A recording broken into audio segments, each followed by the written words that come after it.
ദൈവ തിരുനാമത്തിന് മഹത്വം ഉണ്ടായിരിക്കട്ടെ. പ്രഭാതത്തിൽ നാം കേൾക്കുന്ന വചനപുലരിയിലേക്ക് എന്നും ജീവിക്കുന്നവനായ യേശുക്രിസ്തുവിൻ്റെ ധന്യനാമത്തിൽ എല്ലാവർക്കും മുന്നമേ പ്രഭാത വന്ദനം നിങ്ങളെ അറിയിക്കാം.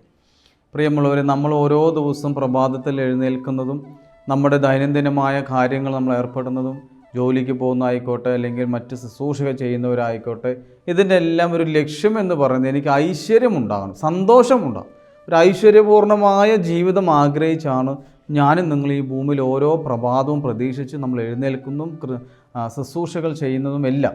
എന്നാൽ ഇവിടെ വചനം പറയുകയാണ്, യൂദത്തിൻ്റെ പുസ്തകം 5-ാം അധ്യായം 17-ാമത്തെ വാക്യം പറയുന്നു, അവർ തങ്ങളുടെ ദൈവത്തിനെതിരായി പാപം ചെയ്യാതിരുന്നിടത്തോളം കാലം അവർ ഐശ്വര്യപ്പെട്ടുകൊണ്ടിരുന്നു. എന്തെന്നാൽ അവരുടെ ദൈവം തിന്മയെ വെറുക്കുന്നവനാണ്. അപ്പോൾ ഒരു മനുഷ്യൻ എപ്പോഴാണ് ഐശ്വര്യപ്പെട്ടുകൊണ്ടിരിക്കുന്നത്? ഇവിടെ വചനം വ്യക്തമായിട്ട് പറയും, അവർക്ക് ദൈവത്തിനെതിരെ പാപം ചെയ്യാതിരുന്ന കാലത്തോളം അവരെന്തായിരുന്നു? ഐശ്വര്യമുള്ളവരായി തീർന്നു. നിൻ്റെ ജീവിതത്തിൽ ഐശ്വര്യമുള്ള ഒരവസ്ഥ എത്തിച്ചേരണമെങ്കിൽ, നിനക്ക് ഐശ്വര്യമുള്ളൊരു ജീവിതം മുന്നോട്ട് കൊണ്ടുപോകണമെങ്കിൽ ദൈവത്തിനെതിരെ നീ പാപം ചെയ്യാതിരിക്കുക. അങ്ങനെ ചെയ്യാതിരിക്കുന്ന കാലത്തോളം ദൈവം നിൻ്റെ കൂടെ ഉണ്ടായിരിക്കും. കാരണം എന്താണെന്നറിയോ? ദൈവം തിന്മയെ വെറുക്കുന്നവനാണ്.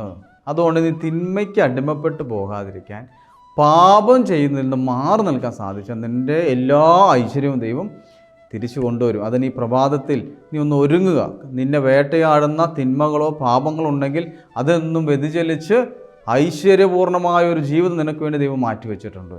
അതിലേക്ക് മുന്നോട്ട് പോകുക നമുക്ക് സാധ്യമാകട്ടെ. എല്ലാ കൃപകളും ദൈവം ഈ പ്രഭാതത്തിൽ നിനക്ക് നൽകട്ടെ എന്ന് പ്രാർത്ഥിക്കുന്ന പിതാവിൻ്റെയും പുത്രൻ്റെയും പരിശുദ്ധ റൂഹായുടെ നാമത്തിൽ തന്നെ.